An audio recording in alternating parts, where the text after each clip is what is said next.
Guys, welcome to the show. Today we are talking about interest rates. So it really is, and I'm going to make this as brief as I can just because I'm dealing with some tech issues and scheduling issues today. But the question right now is, how high do interest rates need to go in order to balance out the market?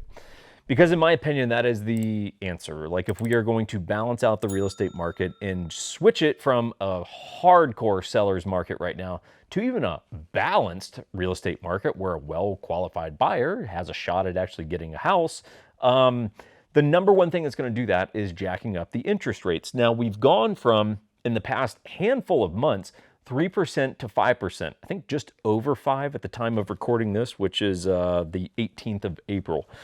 But in my experience, it does not seem like the 5% is slowing anyone down, which is very shocking to me if you want to know the truth, because the difference on a $400,000 house with about 3% down,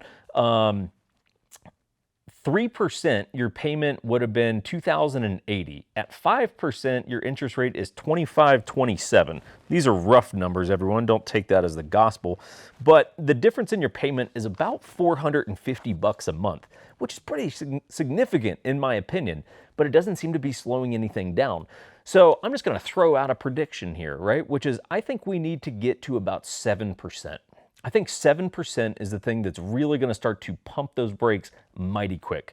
Because at 7%, that same house that at 3% is $2,080 is now $3,026. So damn near $1,000 a month more, right? So going from 3 to 5% takes your payment up, oh, let's just round it up to $500 a month. Then going to 7% takes it up another $500 a month. So I think that there's very few people that on a $400,000 house are willing to have their payment go up $1,000 for the exact same thing with the exact same purchase price. So I think that, hey, I don't know, guys. I'm not, I'm knowledgeable. I don't claim to be an expert on anything, but I think at 7%, you see the brakes get pumped real quick.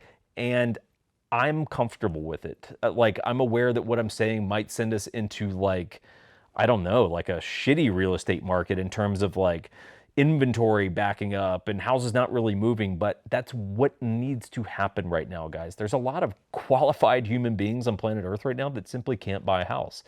And that's unfortunate. Like, we need to tip the scales on that. So I'm just making a prediction. 7% is the number that we need to get to. Bourbon recommendation real quick. Nothing fancy, but Buffalo Trace. You've heard about it. If it's kind of like the Rolex of, well, that'd be Blanton's, but it's like Rolex for watches. Even people that don't know anything about watches, they're like, oh yeah, Rolex. Like Buffalo Trace and Blanton's is kind of the same thing in the bourbon world.